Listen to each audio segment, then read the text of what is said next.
Billy Weaver had traveled down from London on the slow afternoon train, changing trains on the way, and by the time he got to Bath it was about 9 o'clock in the evening.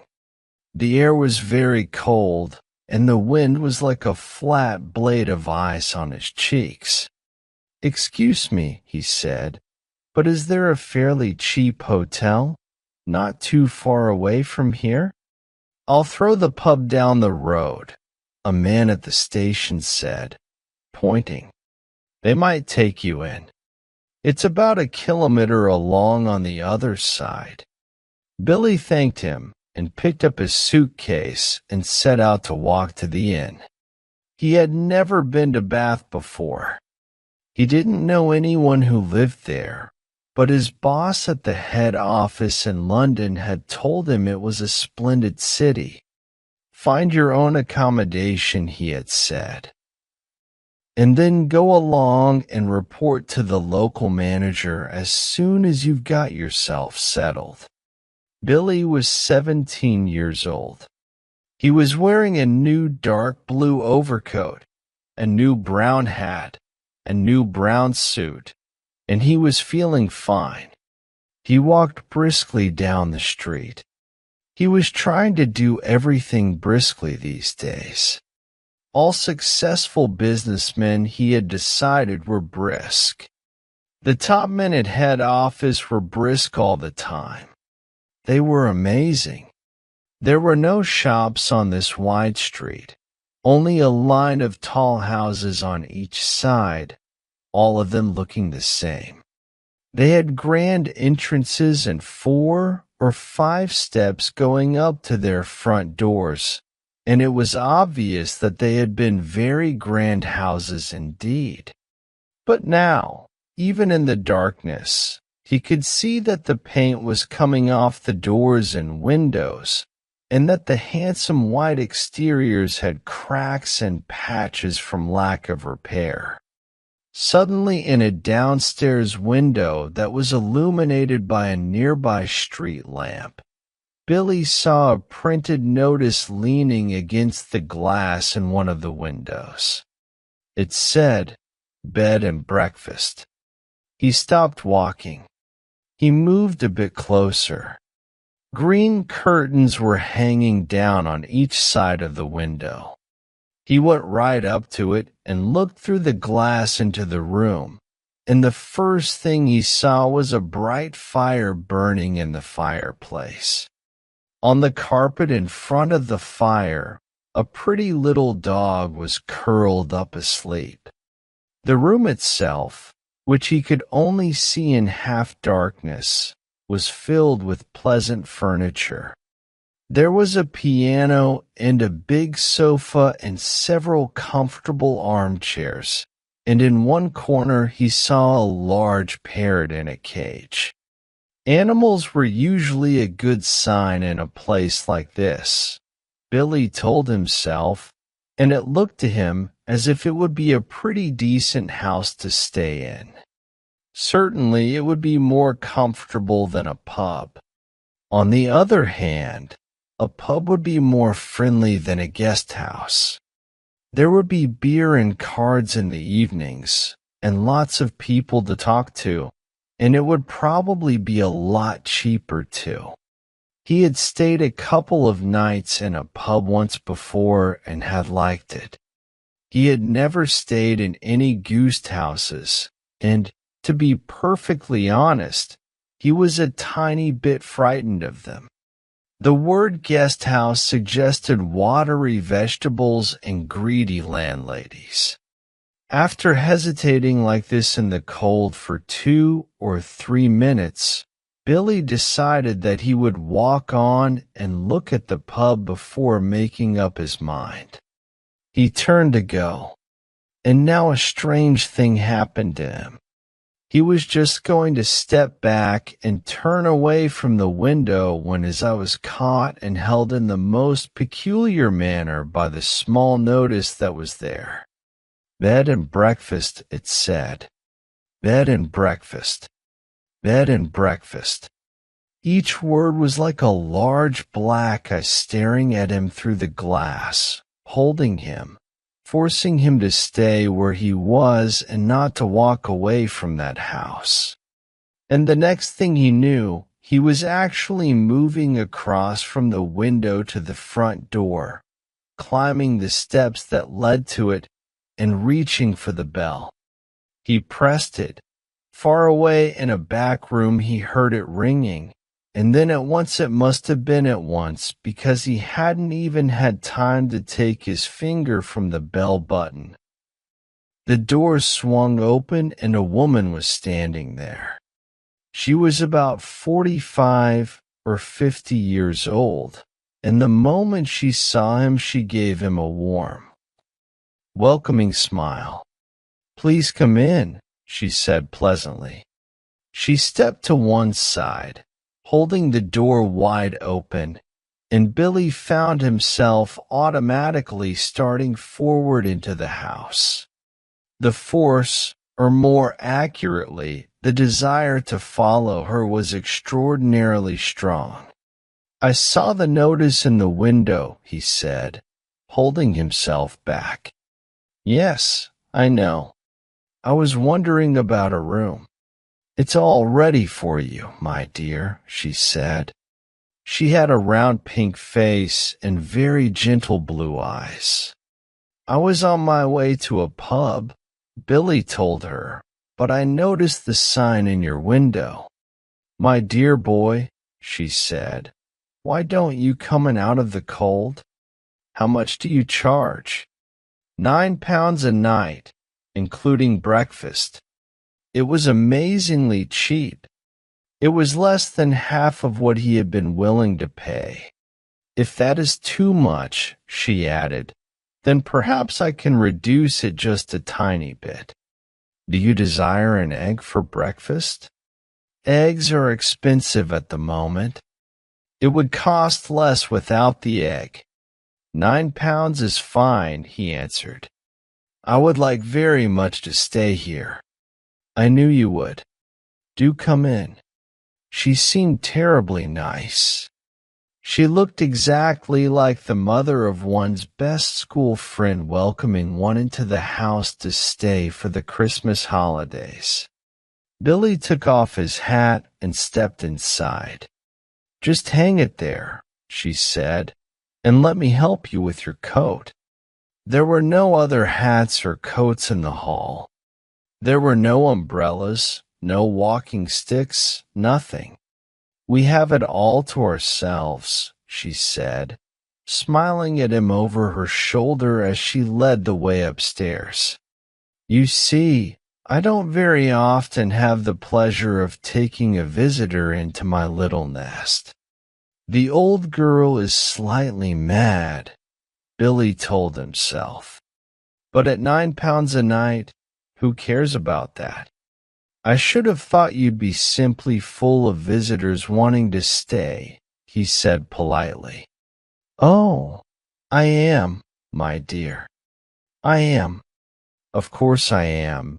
But the trouble is that I am just a tiny bit careful about whom I choose. If you see what I mean." "Ah, yes. But I'm always ready. Everything is always ready, day and night in this house, just in case an acceptable young gentleman comes along. And it is such a pleasure, my dear, when now and again I open the door and I see someone standing there who is just exactly right." She was halfway up the stairs and she paused, turned her head and smiled down at him. "Like you," she added, and her blue eyes traveled slowly all the way down the length of Billy's body to his feet and then up again. "On the first floor," she said to him. "This floor is mine." They climbed up more stairs. "And this one is all yours," she said. "Here's your room.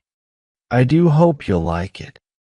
She took him into a small but charming front bedroom, switching on the light as she went in. The morning sun comes right in the window, Mr. Perkins. It is, Mr. Perkins, isn't it? No, he said. It's Weaver. Mr. Weaver. How nice. I put a hot water bottle between the sheets to warm the Mr. Weaver. And you may light the gas fire at any time if you feel cold. Thank you, Billy said. Thank you very much. He noticed that the bedclothes had been neatly turned back on one side, all ready for someone to get in. I'm so glad you appeared, she said, looking seriously into his face. I was beginning to get worried. That's all right, Billy answered brightly. You mustn't worry about me. He put his suitcase on the chair and started to open it. And what about supper, my dear? Did you manage to get anything to eat before you came here? I'm not hungry, thank you, he said.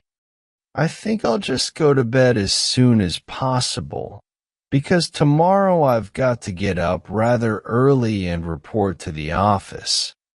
Very well, then. I'll leave you now so that you can unpack. But before you go to bed, would you be kind enough to come into the sitting room on the ground floor and sign the book? Everyone has to do that, because it's the law. And we don't want to break any laws at this stage in the proceedings, do we? He gave him a little wave of the hand and went quickly out of the room and closed the door. The fact that his landlady appeared to be slightly crazy didn't worry Billy at all. She was not only harmless, there was no question about that. But she was also quite obviously a kind and generous person. He guessed that she had probably lost a son of her own, or something like that, and had never recovered from it. So a few minutes later, after unpacking and washing his hands, he walked downstairs to the ground floor and entered the sitting room. His landlady wasn't there, but the fire was still burning, and the little dog was still sleeping in front of it. The room was wonderfully warm and comfortable. I'm a lucky fellow, he thought, rubbing his hands. Great. He found the guest book lying open on the piano. So he took out his pen and wrote down his name and address. There were only 2 other names above his on the page. And, as one always does, he started to read them. One was a Christopher Mulholland from Cardiff. The other was Gregory W. Temple from Bristol. That's funny, he thought suddenly. Christopher Mulholland. That name sounds familiar. Now, where had he heard that rather unusual name before? Was he a boy at school? No. Was it one of his sister's numerous young men, perhaps? Or a friend of his father's? No, it wasn't any of those. He glanced down again at the book. In fact, thinking about it again, he wasn't at all sure that the second name wasn't as familiar to him as the first. Gregory Temple, he said, aloud, searching his memory. Christopher Mulholland.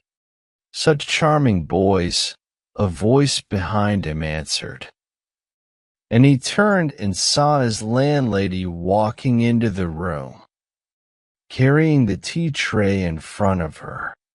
They sound somehow familiar, he said. They do. How interesting. I'm almost positive I've heard those names before somewhere. Isn't that strange? Maybe it was in the newspapers. They weren't famous in any way, were they? I mean, famous footballers or something like that. Famous, she said, setting the tray down on the low table, in front of the sofa.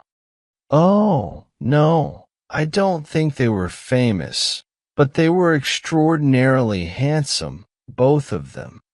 I can promise you that. They were tall and young and handsome, my dear, just exactly like you." Once more Billy glanced down at the book. "Look here," he said, noticing the dates. "This last entry is over 2 years old." "Is it?" "Yes, indeed. And Christopher Mulholland's is nearly a year before that, more than 3 years ago." "Oh, dear," she said, shaking her head. "I never would have thought it. How time flies away from us all, doesn't it, Mr. Wilkins?" "It's Weaver," Billy said. "WAVR." "Oh, of course it is," she cried, sitting down on the sofa. "How silly of me. I do apologize. Do you know something that's extraordinary about all this? Both those names, Mulholland and Temple. I not only seem to remember each one separately, but they appear to be connected as well, as if they were both famous for the same sort of thing, if you see what I mean. Well, come over here now, dear, and sit down beside me on the sofa, and I'll give you a nice cup of tea and a biscuit before you go to bed." Billy watched her as she busied herself with the cups and sauces. He noticed that she had small, white, quickly moving hands and red fingernails. "I'm almost positive I saw them in the newspapers," Billy said. "I'll think of them in a second. I'm sure I will. There is nothing more annoying than a thing like this, which remains just outside one's memory." He hated to give up. "Now, wait a minute," he said. "Wait just a minute. Mulholland, Christopher Mulholland, wasn't that the name of the schoolboy who was on a walking tour through the West Country and then suddenly milk?" she said. "And sugar?" "Yes, please. And then suddenly schoolboy," she said. "Oh, no, my dear, that can't possibly be right because my Mr. Mulholland was certainly not a schoolboy when he came to me. He was a university student. Come over here now and sit next to me and warm yourself in front of this lovely fire. Come on, your tea's all ready for you." He crossed the room slowly and sat down on the edge of the sofa. She placed his teacup on the table in front of him. "There we are," she said. "How nice and comfortable this is, isn't it?" Billy started drinking his tea. She did the same. For half a minute neither of them spoke, but Billy knew that she was looking at him. Her body was half turned towards him, and he could feel her eyes resting on his face, watching him from over her teacup. Now and again he caught a peculiar smell that seemed to come from her direction. It wasn't unpleasant, and it reminded him, well, he wasn't quite sure what it was. New leather? Or was it the corridors of a hospital? Mr. Mulholland loved his tea, she finally said. I've never seen anyone in my life drink as much tea as dear, sweet Mr. Mulholland. I suppose he left fairly recently, Billy said. Left, she said. But my dear boy, he never left, he's still here. Mr. Temple is also here. They're on the 3rd floor, both of them together. Billy put down his cup slowly on the table and stared at his landlady. She smiled back at him and then put out one of her white hands and patted him comfortably on the knee. How old are you, my dear? She asked. 17, 17, she cried. Oh, it's the perfect age. Mr. Mulholland was also 17. But I think he was a little shorter than you are. In fact, I'm sure he was. And his teeth weren't quite so white. You have the most beautiful teeth, Mr. Weaver. Mr. Temple was a little older. He was actually 28. I wouldn't have guessed it, though, if he hadn't told me. There wasn't a mark on his body. Oh, what? Billy said. His skin was just like a baby's. There was a pause. Billy picked up his teacup, drank some more, and then put it down again in its saucer. He waited for her to say something else, but she seemed to have fallen into another of her silences. He sat there, looking ahead, biting his lower lip. That parrot, he said at last. You know something. It completely fooled me when I looked through the window. From the street. I thought it was alive. Sadly, no longer. It's very clever the way it's been stuffed, he said. It doesn't look at all dead. Who did it? I did. You did. Of course, she said. And have you met my little Basil as well?